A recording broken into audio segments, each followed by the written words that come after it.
pagi untuk seluruh anak didik kami. Pertama sekali Ibu mengucapkan selamat datang, selamat bergabung di keluarga besar SMK Negeri 8 Medan.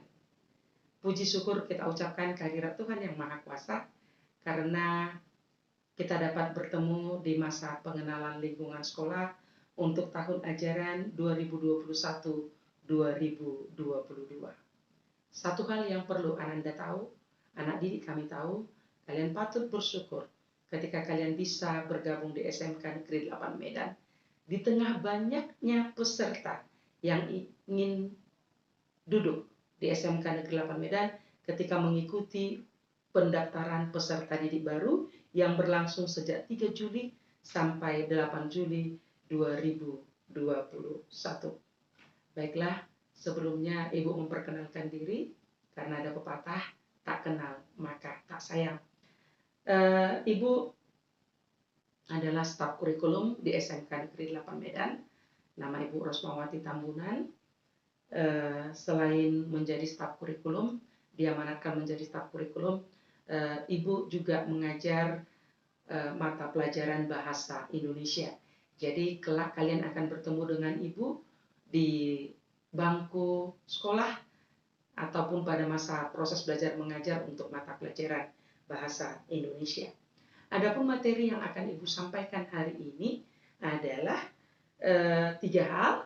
Yang pertama, pengenalan kurikulum di SMK. Yang kedua, cara belajar yang efektif di SMK.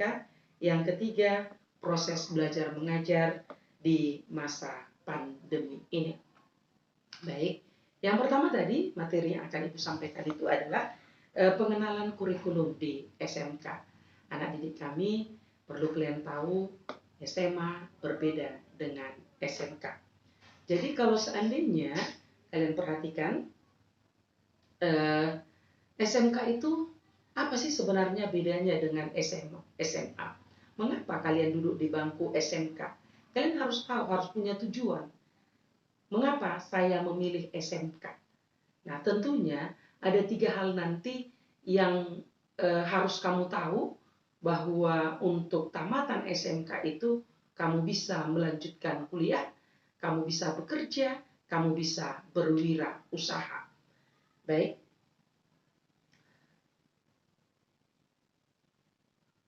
Anak didik kami di SMK itu ada 3 yang perlu kamu ketahui.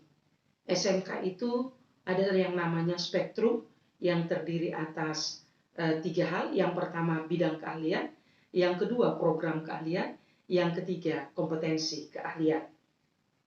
Bidang keahlian kalau kita SMK Negeri 8 ini adalah bidang keahlian pariwisata. Ada 9 bidang keahlian. Yang pertama, kalau seandainya kamu lihat di jalan, ada dia yang dulu disebut dia, kalau zaman-zaman Ibu dulu disebut dia teknik gitu, STM, SMA. Nah, sesuai dengan perkembangan kurikulum, untuk spektrum keahlian di SMK itu ada 9 bidang keahlian. Ada teknologi dan rekayasa. Yang kedua ada energi dan pertambangan. Yang ketiga ada teknologi informasi dan komunikasi. Yang keempat ada kesehatan dan pekerja sosial. Yang kelima ada agribisnis dan agroteknologi. Yang keenam ada kemaritiman. Yang ketujuh bisnis dan manajemen. Yang kedelapan pariwisata. Yang 9 seni dan industri kreatif. Untuk kita SMK Negeri 8, kita masuk dalam bidang keahlian pariwisata. Baik. Di SMK Negeri 8 Medan, program keahlian kita itu ada 4. Yang pertama, program keahlian perhotelan dan jasa pariwisata. Yang kedua, kuliner. Yang ketiga, tata kecantikan. Yang keempat, tata busana. Anak didik kami, untuk perhotelan dan jasa pariwisata, kompetensi keahlian yang ada di SMK Negeri 8 Medan adalah perhotelan. Kenapa Ibu katakan seperti itu? Karena banyak lagi kompetensi keahlian yang lain untuk program keahlian perhotelan dan jasa pariwisata. Kemudian untuk kuliner, kompetensi keahlian kita adalah tata boga. Untuk kompetensi keahlian kita untuk tata kecantikan kulit dan rambut. Ada kompetensi yang lain seperti spa dan beauty. Kemudian yang keempat, program keahlian tata busana, kompetensi keahliannya juga tata busana. Baik, anak didik kami, sebelum Ibu lanjut, boleh kalian lihat video yang sudah mencakup beberapa gambar untuk 4 bidang keahlian, untuk 4 program untuk 4 program keahlian yang ada di SMK Negeri 8. They can say it all sounds crazy. They can say I've lost my mind. I don't care, so call me crazy. We can live in a world that we design. 'Cause every night I lie in bed, the brightest colors fill my head. A million dreams are keeping me awake. I think of what the world could be, a vision of the one I see. A million dreams is all it's gonna take. Oh, a million dreams for the world we're gonna make.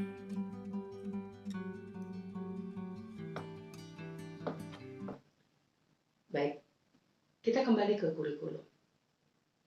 Anak didik kami, awal tahun ajaran seperti ini, kami dari bagian kurikulum menyusun yang namanya KTSP. Apa itu KTSP? KTSP adalah kurikulum tingkat satuan pelajaran. Dalam kurikulum tingkat satuan pelajaran ini dicakup banyak hal. Yang pertama adalah visi dan misi. Visi tentunya ketika kamu kemari kamu punya hal yang ingin, gambaran besar apa yang ingin kamu capai, apa yang ingin kamu dapat. Nah, untuk mendapatkan yang ingin kamu capai itu, apa yang kamu lakukan? Nah, itu namanya misi. SMK Negeri 8 Medan memiliki misi mewujudkan peserta didik di SMK Negeri Medan menjadi tamatan yang unggul. Kamu unggul di beberapa hal. Kamu unggul di semua bidang. Nah, tentunya keunggulan kamu itu sesuai dengan program keahlianmu.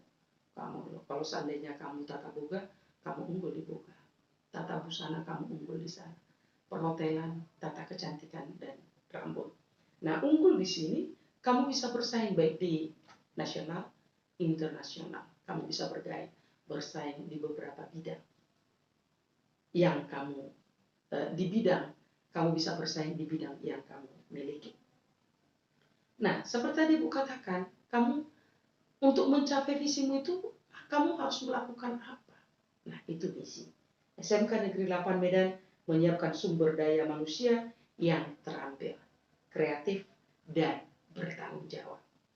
Lebih jauh nanti ketika kamu setelah duduk di sini, kamu harus betul-betul mencangkap visi misi SMK Negeri 8 Medan. Baik. Selain itu, selain visi dan misi, struktur kurikulum tadi memuat di SMK memuat 3 hal besar. Yang pertama, muatan nasional. Yang kedua, muatan kewilayahan.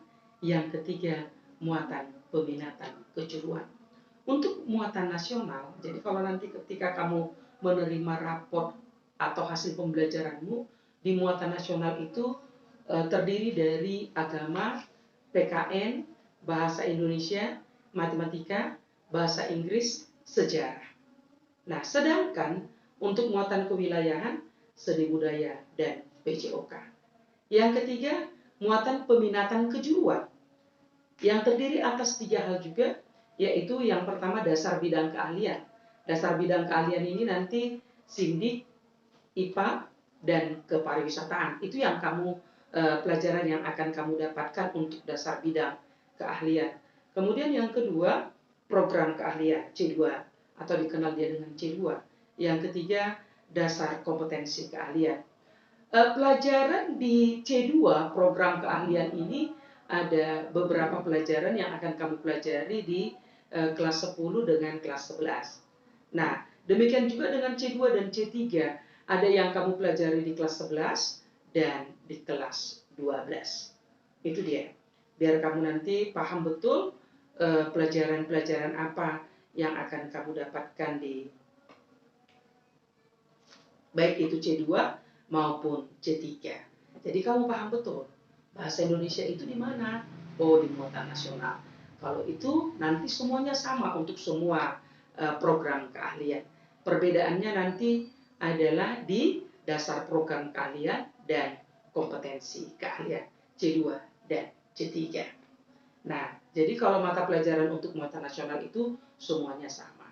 Demikian juga dengan C1. Itu nanti sama. Baik untuk tata busana, perhotelan, tata kecantikan, maupun untuk tata boga. Nah, C2 dan C3-nya nanti yang berbeda sesuai dengan kompetensi keahlian kamu. Nah, itulah dia mengenai struktur kurikulum. Anak didik kami, seperti tadi di awal sudah Ibu katakan, apa bedanya cara belajar di SMA dan SMK? Jadi kita masuk kepada poin yang kedua yang kita bahas hari ini. Apa bedanya cara belajar di SMK dan SMA? Ada 3 hal yang akan Ibu tayangkan kepadamu hari ini. Yang pertama, untuk SMK, tamatannya itu berorientasi kepada 3 yang tadi seperti katakan, bekerja, melanjutkan, dan berwirausaha. Ibu jelaskan dengan yang SMK dulu, karena kamu duduk di sini. Nah, kalau SMA itu orientasinya apa? Orientasi SMA itu melanjutkan ke perguruan tinggi. Karena mereka tidak memiliki keahlian dasar ataupun keahlian lanjutan seperti kalian, SMK. Nah, untuk memiliki skill, mereka harus mengambil spesifikasi lagi di perguruan tinggi atau dengan kata lain kuliah. Nah, kalau SMK, di sini kamu sudah dilatih. Kamu siap bekerja, kamu siap berwirausaha. Namun, tidak menutup kemungkinan untuk kamu juga kuliah. Satu hal yang perlu kau tahu, SMK bisa, SMK hebat. Kamu bisa kuliah. Peluang-peluang juga untuk perguruan tinggi itu bisa kamu dapatkan. Yang kedua, perbedaan SMA dengan SMK. SMK itu basisnya itu berbasis minat dan bakat. Itu SMK. Minat yang sudah ada dalam dirimu ketika pendaftaran peserta didik baru atau ketika di SMP sudah ada. Bakat itu sudah ada. Nah, ketika kamu di SMK, kamu tinggal mengembangkannya. Itu dia SMK. Nah, kalau SMA, mereka itu basisnya keilmuan. Itu yang perlu kamu tahu. Makanya tadi orientasi mereka tamatannya itu adalah melanjutkan ke perguruan tinggi. Nah, ya walaupun sama-sama kita tahu, ya ada juga yang SMA itu tidak melanjut ke perguruan tinggi itu bukan hal yang umum yang kita bicarakan. Yang ketiga, perbedaan belajar di SMA dan SMK itu, SMA itu belajarnya itu mereka 70% teori, 30% praktik. Berbeda dengan kita SMK. Kalau SMK itu harus seimbang antara teori dengan praktik. 50%, 50%. Apa yang sudah diterangkan, itu kamu harus praktikkan. Tidak bisa hanya sekedar wacana. Tidak bisa hanya sekedar teori. Jadi cara membuat kue ini, cara membuat cake ini.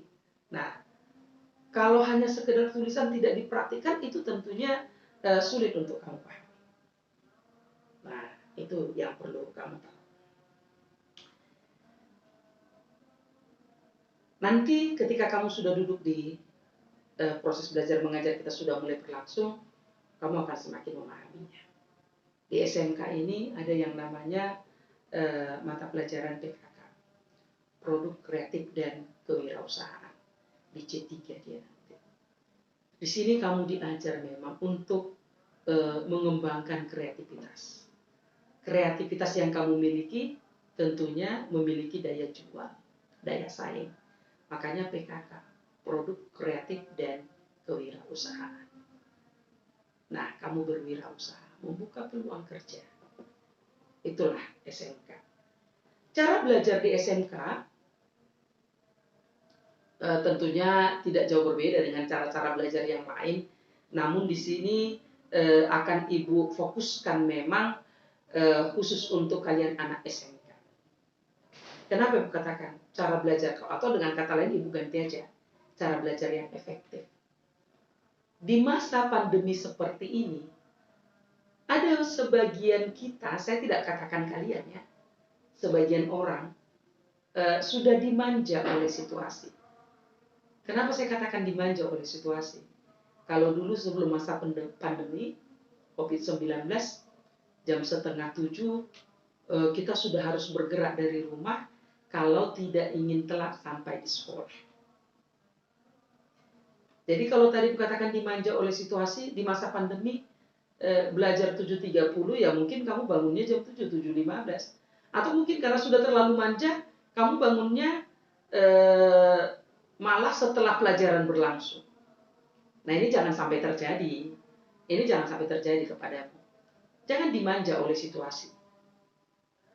Jadikan masa pandemi ini masa di mana kamu bisa menggali lebih banyak lagi. Kenapa? Karena waktumu banyak di rumah. Kamu bisa belajar dari banyak hal. Nah, oke, kembali ke cara belajar yang efektif. Yang pertama, kamu persiapkan fisik dan mental tentunya. Ini berkaitan dengan motivasi. Yang Ibu katakan ini berkaitan dengan motivasi. Persiapan fisik yang Ibu maksud ya tentunya agar kamu segar, baik itu di masa pandemi ataupun tidak di masa pandemi, agar kamu segar ya kamu bangun cepat. Kamu sarapan. Harus sarapan agar kamu bisa menerima pelajaran dengan baik. Nah, siapkan mentalmu juga. Tadi katakan berkaitan dengan motivasi. Mental apa yang harus kamu siapkan? Mental untuk bersaing. Mental untuk mendapatkan banyak hal dari apa yang diberikan oleh gurumu. Mentalmu untuk meningkatkan kreativitasmu. Itu yang harus kamu miliki. Yang kedua, tentunya sebelum proses belajar mengajar, itu kamu sudah tahu materi apa yang akan disampaikan oleh gurumu. Sekarang ini dunia informasi terbuka lebar. Kamu bisa searching. Jadi kalau seandainya di mata pelajaran saya bahasa Indonesia, ada materi menulis pantun, kamu bisa lihat-lihat dulu contoh-contoh. Atau buat iklan. Nah, kamu bisa lihat dulu iklan-iklan apa itu. Iklan itu semua bisa kamu searching. Bagaimana buat iklan. Surat lamaran kerja.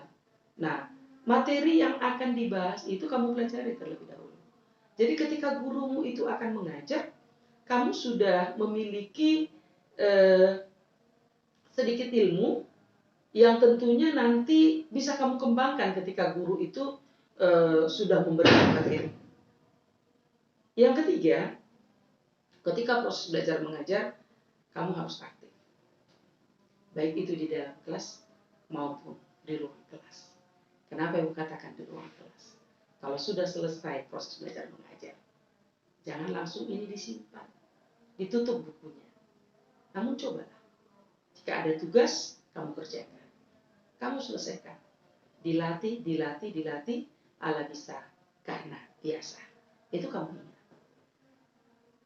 Yang keempat, cara belajar yang efektif itu praktikkan apa yang sudah dipelajari di kelas dengan kreativitas tinggi. Jadi kamu sudah buat kue nih, buat cake. Kamu bisa praktikkan kembali. Kamu bisa praktikkan.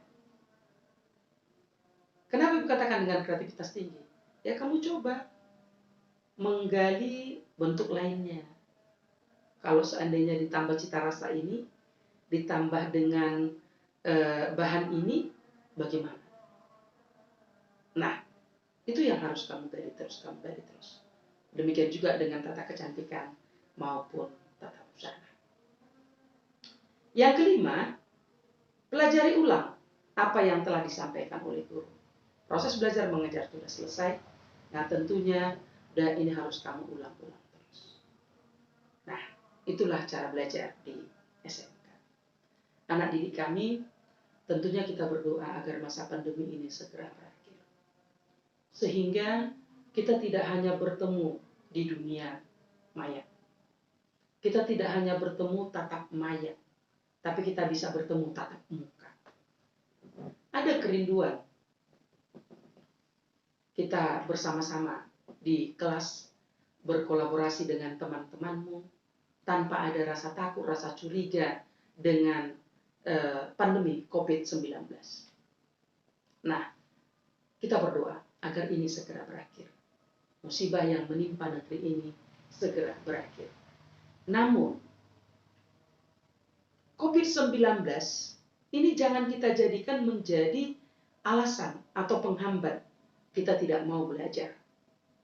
Atau seperti tadi Ibu katakan, kita menjadi manja. Sudah Ibu katakan tadi, di masa pandemi ini, proses pembelajaran itu tetap berlangsung. Kita tunggu. Semoga pandemi segera berakhir. Nah, anak didik kami, proses pembelajaran di masa pandemi di SMK Negeri 8 Medan, kita lakukan dengan 2 teknik. Yang pertama, kalau nanti masih seperti ini situasinya, ya termasuk ibaratnya Kota Medan ini masih dalam masa seperti sekarang inilah PPKM. Karena apa itu terjadi? Karena kita tahu Kota Medan berada dalam zona merah.